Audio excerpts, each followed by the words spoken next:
Hi hello friends, మనం ఈరోజు వచ్చేసి 30 జూన్ 2021కి సంబంధించిన కరెంట్ వరకు చూస్తే మీకు ఈరోజు టోటల్ కరెంట్ అఫైర్స్ అన్నీ కూడా కవర్ అవుతాయి.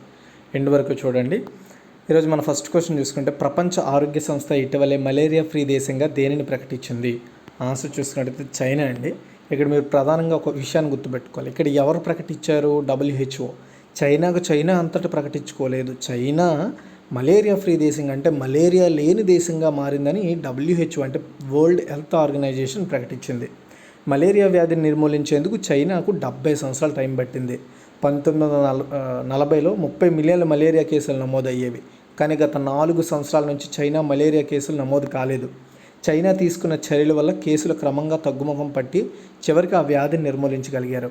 మలేరియా రహిత దేశంగా చైనా అవతరించడంతో WHO director general Tedros Adhanom Ghebreyesus ఆ దేశ ప్రజలకు శుభాకాంక్షలు చెప్తూ మలేరియా రహిత దేశాల జాబితాలో చైనా 40వ దేశంగా నిలిచిందని ఆయన ప్రకటించారు. తరువాత సెకండ్ వన్, ఇటీవల 15 నెలలు జైలు శిక్ష విధించబడిన జాకబ్ జూమా ఏ దేశ మాజీ అధ్యక్షుడు? ఆన్సర్ చూసుకున్నట్టయితే దక్షిణాఫ్రికా అండి. దక్షిణాఫ్రికా మాజీ అధ్యక్షుడు జాకబ్ జూమాకు ఆ దేశ సుప్రీంకోర్టు 15 నెలల జైలు శిక్ష విధించింది. 2009 నుంచి 2018 వరకు కూడా 9 ఏండ్ల పాటు సాగిన జూమా పాలనలో భారీగా అవినీతి చోటు చేసుకుందని, ఆయన ప్రభుత్వ ఖజానాకు దోచుకున్నారని ఆరోపణలు చేస్తూ ఆయనపై కేసు నమోదు చేశారు. దీనిపై దర్యాప్తు జరుపుతున్న కమిషన్ ముందు ఆయన హాజరు కాకపోవడంతో, అంటే దీనికంటూ కమిషన్ వేశారు, ఆ కమిషన్కి ఆయన అటెండ్ కాకపోవడంతో ఆయన్ను 2 ఏండ్ల జైలు శిక్ష విధించాలని కమిషను సుప్రీంకోర్టుకు సిఫార్సు చేసింది. కాబట్టి అతనికి ఇప్పుడు 15 నెలలు జైలు శిక్ష అయితే అనుభవించే అవకాశం కనబడడం కాదు, అనుభవిస్తారు అన్నమాట. తర్వాత 3, సంస్కృత భాషలో ప్రపంచంలోనే ఏకైక దినపత్రికగా పేరున్న సుధర్మ ఎడిటర్ కన్నుమూశారు. ఆయన పేరేమిటి? ఆన్సర్ చూసినట్టయితే KV సంపత్ కుమార్. సంస్కృత భాషలో ప్రపంచంలోనే ఒకే ఒక్క అంటే దినపత్రిక, అంటే డైలీ ఒక న్యూస్ పేపర్ ప్రచురితమవుతుందన్నమాట. దాని పేరు సుధర్మ. దీని యొక్క ఎడిటర్ KV సంపత్ కుమార్. ఆయనకి 64 ఇయర్స్, హార్ట్ అటాక్తో చనిపోయారు. సంస్కృత భాష పరిరక్షణకు అందించిన సేవలకు గాను సంపత్ కుమార్ ఆయన సతీమణి విజయలక్ష్మిని గత ఏడాది కేంద్ర ప్రభుత్వం పద్మశ్రీ పురస్కారంతో సత్కరించింది. సుధర్మ దినపత్రికను సంపత్ తండ్రి KV వరదరాజ అయ్యంగారు 1970లో స్టార్ట్ చేశారు.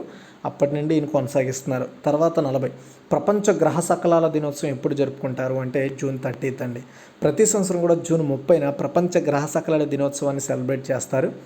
ఈ యొక్క డేని ఎందుకు సెలబ్రేట్ చేస్తారంటే, గ్రహ సకలం అంటే గ్రహంలో ఒక చిన్న పార్టీ భాగం, అది పెద్దది కావచ్చు చిన్నది కావచ్చు, ఒక పార్ట్ అన్నమాట.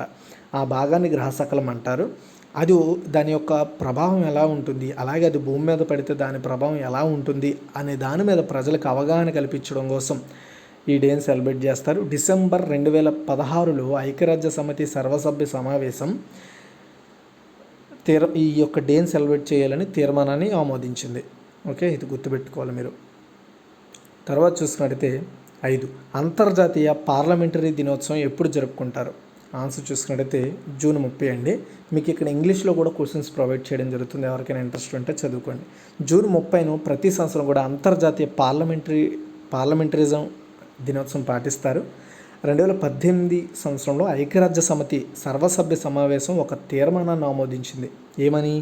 జూన్ 30న మనందరం కూడా ప్రపంచవ్యాప్తంగా అంతర్జాతీయ పార్లమెంటరిజం దినంగా జరుపుకోవాలని. ఈరోజు 1889లో Inter Parliamentary Union IPU parliament ప్రపంచ సంస్థ స్థాపించబడిన తేదీని సూచిస్తుంది.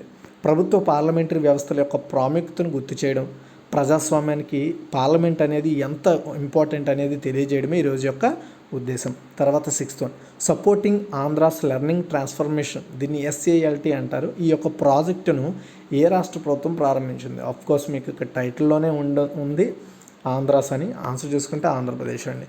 Supporting Andhra's learning transformation project సహాయంతో వచ్చే 5 ఏళ్లలో విద్యారంగంలో కొన్ని మంచి మార్పులు తీసుకురావాలనే ఉద్దేశంతో ఈ యొక్క SALT అంటే సాల్ట్ అనే ఒక ప్రాజెక్ట్ని ఏపీ గవర్నమెంట్ ప్రారంభించింది. అది కూడా international bank for reconstruction and development IBRD, ఇది ప్రపంచ బ్యాంక్ కింద పనిచేసే ఒక సంస్థ. ఈ సంస్థ ఇచ్చిన $250 మిలియన్ రుణం కింద ఈ ప్రాజెక్ట్ని డెవలప్ చేయబోతున్నారు. ఈ ప్రాజెక్ట్కి ఒక జాయింట్ డైరెక్టర్ని అంటే లైక్ ఒక ఐఏఎస్ అధికారిని అలాగే ఒక జాయింట్ డైరెక్టర్ నియమిస్తారు దీన్ని పర్యవేక్షించడానికి. అయితే ఈ యొక్క సదుపాయాలు ఏంటి అంటే లైక్ మరుగుదొడ్లు కావచ్చు, తాగునీరు కావచ్చు, ఇలా స్కూల్స్ యొక్క సౌకర్యాలను మెరుగుపరచడం కోసం ఈ యొక్క ఫండ్ అనేది ఉపయోగిస్తారు. తర్వాత 7th వన్, తమిళనాడు రాష్ట్ర నూతన డైరెక్టర్ జనరల్ ఆఫ్ పోలీస్గా అంటే డీజీపీగా ఎవరు నియమితులయ్యారు? చాలా ఇంపార్టెంట్ క్వశ్చన్. ఆన్సర్ చూసుకున్నట్టయితే శిలేంద్ర బాబు. చాలామంది నన్ను అడుగుతారు, వేరే రాష్ట్రాల యొక్క డీజీపీలు కానీ అక్కడ ఉన్న మెయిన్ పోస్టులు మనకు అవసరమా, సిఎస్లు మనకు అవసరమా అని అడుగుతారు. చాలా ఇంపార్టెంట్. ఆన్సర్ చూడండి, శిలేంద్ర బాబు. జూలై 1 నుంచి అమల్లోకి వచ్చే డాక్టర్ శిలేంద్ర బాబును తమిళనాడు కొత్త డైరెక్టర్ జనరల్, అంతేకాకుండా పోలీస్ ఫోర్స్ హెడ్గా రాష్ట్ర ప్రభుత్వం నియమించింది. ప్రస్తుతం డీజీపీగా ఉన్న తమిళనాడుకి డీజీపీగా ఉన్న జేకే త్రిపాఠి జూన్ 30 నుంచి 2 ఏళ్ల సర్వీస్ తరువాత తన పదవకాలం కంప్లీట్ అయ్యింది. తమిళనాడు కేడర్ యొక్క 1987 ఐపీఎస్ అధికారి శిలేంద్ర బాబు పశ్చిమ జిల్లాల్లో అసిస్టెంట్ పోలీస్ సూపరింటెండెంట్గా వర్క్ చేశారు. తర్వాత 8, Indian Federation of United nations association నూతన చైర్మన్గా ఎవరు నియమితులయ్యారు? ఆన్సర్ చూసినట్టయితే శంభునాథ్ శ్రీవాస్తవ్ అండి. ఇప్పుడు మీకు సింపుల్గా చెప్తాను చూడండి. ఇప్పుడు నేను చెప్పిన Indian Federation of United nations association ఇది ఏదైతే ఉందో ఇది ఐక్యరాజ్య సమితికి ఒక అనుబంధంగా పనిచేసే ఒక సంస్థ అనమాట. అంటే మన ఇండియా తరపున ఐక్యరాజ్య సమితి కార్యకలాపాలను ఎప్పటికప్పుడు పర్యవేక్షించే ఒక సంస్థ. దీనికి చైర్మన్గా రిటైర్డ్ జస్టిస్ అయిన, అది కూడా అలహాబాద్ హైకోర్టు మాజీ న్యాయమూర్తి, ఛత్తీస్గఢ్ మాజీ లోకాయుక్త చీఫ్ జస్టిస్ శంభునాథ్ శ్రీవాస్తవను నియమించారు. ఐక్యరాజ్య సమితి యొక్క ప్రపంచ సమైక్య, దీన్ని WFUNA అంటారు. ఇది జెనీవాకి అనుబంధంగా ఉండే IFUNA అంటే ఇప్పుడు మనం చెప్పుకున్న Indian Federation of United Nations అసోసియేషన్కి అనుబంధంగా పనిచేసే ఒక సంస్థ. ఇది ఐక్యరాజ్య సమితిలో సంప్రదింపులు కావచ్చు, అంటే దీనికి ఒక సంప్రదింపుల హోదా ఇచ్చారు. చెప్పాను కదా, మన ఇండియా తరపున ఐక్యరాజ్య సమితికి పనిచేసే ఒక సంస్థ ఇది. తర్వాత 9, భారతదేశపు మొట్టమొదటి బయోడైవర్సిటీ పార్క్ భారత్ వాటిక. గుర్తుపెట్టుకోండి, భారత్ వాటిక ఎక్కడ ప్రారంభించబడింది అంటే ఉత్తరాఖండ్ అండి. ఉత్తరాఖండ్ అటవీ శాఖ నైనిటాల్ అనే ఒక డిస్టిక్లో హాల్ద్వానీ అటవీ పరిశోధన కేంద్రంలో 1 ఎకరం విస్తీర్ణంలో భారత వాటిక అనే ఒక పార్కును డెవలప్ చేసింది. దేశవ్యాప్తంగా వివిధ చెట్ల జాతులను ఈ పార్కులో ఉంచడం జరిగింది. Chief conservator of forest officer అయిన సంజీవ్ చౌరర్వేది ప్రకారం ఇది ఇండియాలోని మొట్టమొదటి జీవ వైవిధ్య ఉద్యానవనం.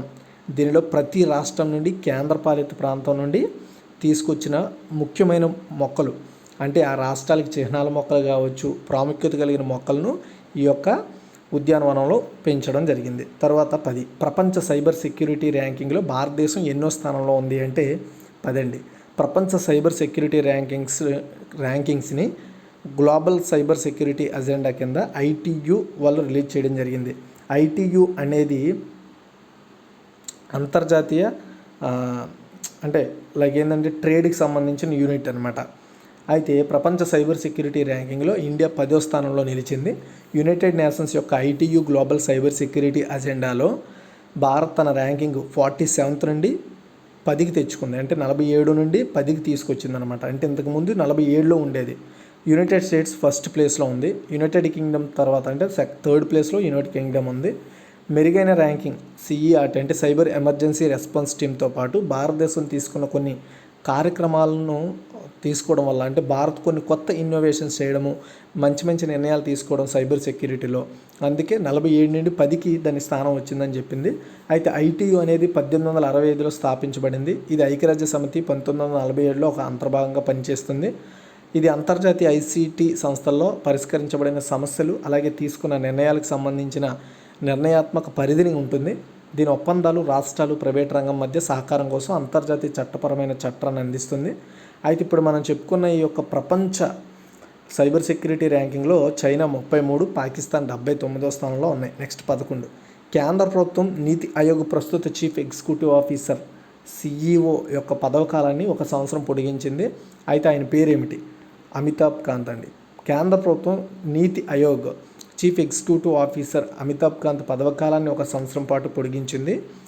అయితే అతని గురించి మనం చూడాలంటే అతను కేరళ యొక్క కేడర్కి చెందిన 1980 బ్యాచ్ రిటైర్డ్ IAS ఆఫీసర్. నీతి ఆయోగ్లో చేరడానికి ముందు ఆయన ఇండియన్ గవర్నమెంట్కి సెక్రటరీగా పనిచేశారు. అతను పారిశ్రామిక విధానం అలాగే ప్రమోషన్స్ నిర్వహిస్తాడు. అతని పర్యవేక్షణ తరువాత సీఈఓగా నియమితుడయ్యాడు. అతను 2022 వరకు కూడా నీతి ఆయోగ్కి చీఫ్ ఎగ్జిక్యూటివ్ ఆఫీసర్గా పనిచేస్తారు. తర్వాత 12 ముడి పామాయిల్పై దిగుమతి పన్నును భారత్ 15% నుండి ఎంత శాతానికి తగ్గించింది? ఆన్సర్ చూసుకున్నట్టయితే 10% అండి. ముడి పామాయిల్ ఉంటాయి కదా, దానిని దిగుమతిలో సుంకం దాని మీద విధించే పన్నును 15% నుండి 10% తగ్గించింది. ఇది కూడా జూన్ 13 నుండి అమల్లోకి వస్తుంది. భారతదేశం పామాయిల్ను ప్రధానంగా ఇండోనేషియా అలాగే మలేషియా నుండి ఇంపోర్ట్ చేసుకుంటుంది. ఈ 3 నెలల్లో భారత్కు 5 లక్షల టన్నుల అదనపు పామాయిల్ కొనుగోలు చేస్తోంది. కాబట్టి ఎక్కువ పామాయిల్ను కొనుగోలు చేస్తుంది కాబట్టి సుంకాన్ని తగ్గించడం ద్వారా ఇంకా వాటి యొక్క దిగుమతులు పెరుగుతుందనే ఉద్దేశంతో తగ్గిస్తున్నారు. తర్వాత 13 తమిళనాడులోని కుడుంకులం వద్ద 5వ అణు విద్యుత్ యూనిట్ నిర్మాణాన్ని ఏ దేశం ప్రారంభించింది? ఆన్సర్ చూసుకున్నట్లయితే రష్యా అండి. తమిళనాడులోని కుడుంకులం వద్ద 5వ అణు విద్యుత్ యూనిట్ నిర్మాణాన్ని రష్యా స్టార్ట్ చేసింది. కుడుంకులం ప్లాంట్ను నిర్మించడానికి రోసాటోమ్ అనే ఒక రష్యన్ కంపెనీ దాని దగ్గర నుండి టెక్నాలజీని అందుకుంటుంది. ఈ ప్లాంట్లో 6 యూనిట్లు ఉంటాయి. వీటిలో 1000 మెగావాట్ల ఉత్పత్తి సామర్థ్యం ఉంది. ఇది భారతదేశపు మొట్టమొదటి లైట్ వాటర్ రియాక్టర్ కూడా కానుంది. ఇది కూడా మీరు గుర్తుపెట్టుకోవాలి. నెక్స్ట్ 14 2వ జాతీయ విమానయాన సంస్థను ప్రారంభించే ప్రణాళికను ఇటీవల ఏ దేశం ప్రకటించింది? అంటే ఆ దేశానికి ఆ దేశ గవర్నమెంట్ అండర్టేకింగ్లో పనిచేసే 2వ విమానయాన సంస్థను ఏ దేశం స్టార్ట్ చేయాలని ప్రణాళిక వేసింది అంటే సౌదీ అరేబియా అండి. 2వ జాతీయ విమానయాన సంస్థను ప్రారంభించే ప్రణాళికను సౌదీ అరేబియా ప్రకటించుకుంది. కొన్నేళ్లుగా నష్టాలు సవిచూస్తున్న ఆ ప్రభుత్వ యాజమాన్యంలో ఉన్న సౌదీ అరేబియా ఎయిర్లైన్స్తో పాటు ఆ రాజ్యానికి చెందిన లాజిస్టిక్స్ హబ్గా మార్చాలనే ఉద్దేశంతో 2వ ఎయిర్లైన్స్ని ప్రారంభిస్తున్నట్లుగా చెప్పడం జరిగింది. తర్వాత 15 ఏ రాష్ట్ర ప్రభుత్వం అన్ని జిల్లాల్లో జిల్లా స్థాయి పరిశ్రమ పెట్టుబడి ప్రోత్సాహక సంస్థలను ఏర్పాటు చేయాలని నిర్ణయించింది? ఒడిశా అండి. ఒడిశాలో ఉన్న అన్ని జిల్లాల్లో జిల్లా స్థాయిలో పరిశ్రమ పెట్టుబడి ప్రోత్సాహక సంస్థలను ఏర్పాటు చేయాలని ఒడిశా గవర్నమెంట్ నిర్ణయం తీసుకుంది. అయితే ఈ పరిశ్రమ పెట్టుబడి ప్రోత్సాహక సంస్థల వల్ల ఉపయోగం ఏంటి అంటే చిన్న ఏవైతే సంస్థలు ఉంటాయో ఎంఎస్ఎంఈ రంగాల్లో పనిచేసే ఆ జాబితాలో ఉండే సంస్థలు ఏవైతే ఉంటాయో వాటికి పరిశ్రమలకు సంబంధించిన అవకాశాలని ఇన్ఫర్మేషన్ అందించడంతో పాటు వాటికి పెట్టుబడులను ఆకర్షించే విధంగా ప్లాన్ చేయడము, వాటికి పెట్టుబడులు తెచ్చే విధంగా ప్లాన్ చేయడం కోసం ఒక్కొక్క జిల్లాకు ఒక్కొక్క సంస్థని ఏర్పాటు చేయాలని ఒడిశా గవర్నమెంట్ నిర్ణయం తీసుకుంది. దీని ద్వారా ఎంఎస్ఎంఈ రంగాల్లో కింద పనిచేసే పరిశ్రమలకి మంచి పెట్టుబడులు ప్రోత్సాహకాలు అందుతాయి. దాని ద్వారా అక్కడ ఉండే యువత కావచ్చు, అక్కడ ఉన్న ఎంపవర్మెంట్ పెరుగుతుంది. తర్వాత 16 ప్రపంచంలో మొట్టమొదటి శారీరక వికలాంగ వ్యోమగామిని ఏ స్పేస్ ఏజెన్సీ ప్రయోగించనుంది? అంటే అంతరిక్షంలోకి శారీరకంగా వికలాంగిని వ్యోమగామిని ఏ స్పేస్ ఏజెన్సీ అంతరిక్షంలోకి ప్రయోగించనుంది అంటే యూరోపియన్ స్పేస్ ఏజెన్సీ అండి. చూడండి, యూరోపియన్ స్పేస్ ఏజెన్సీ ప్రపంచంలో మొట్టమొదటిసారిగా శారీరకంగా వికలాంగిగా ఉన్న ఒక వ్యోమగామిని అంతరిక్షంలోకి పంపించాలని ప్రయోగించనుంది. ఇది మొత్తం ఇందులో 22 మంది సభ్యులు ఉంటారు. స్పేస్ మిషన్ ఈఎస్ఏ ఈ మిషన్కి 7 బిలియన్ యూరో బడ్జెట్లను అయితే వాడనుంది. ఈఎస్ఏ అనేది 22 సభ్య దేశాలతో కూడిన ఒక అంతర ప్రభుత్వ సంస్థ. 1975లో స్థాపించబడిన ఈ ఏజెన్సీ అంతరిక్ష అన్వేషణకు కింద పనిచేస్తుంది. దీని యొక్క ప్రధాన కార్యాలయం ప్యారిస్లో ఉంది. తర్వాత 17 వాట్సాప్ భారతదేశంలో పేమెంట్స్ యాడ్గా ఎవరిని నియమించుకుంది?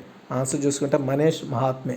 ఫేస్బుక్ యాజమాన్యంలో పనిచేస్తున్న వాట్సాప్ అమెజాన్ పే ఎగ్జిక్యూటివ్ అయిన మనీష్ మహాత్మాను తన ఇండియాలో వాట్సాప్ ఇండియాకి చెల్లింపులు పేమెంట్స్ యాడ్గా నియమించుకుంది.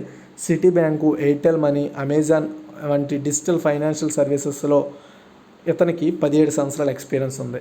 ఓకే, ఇప్పుడు మనం క్విక్ రివ్యూ చూద్దాం. ప్రపంచ ఆరోగ్య సంస్థ ఇటీవల మలేరియా ఫ్రీ దేశంగా దేని ప్రకటించిందంటే చైనా.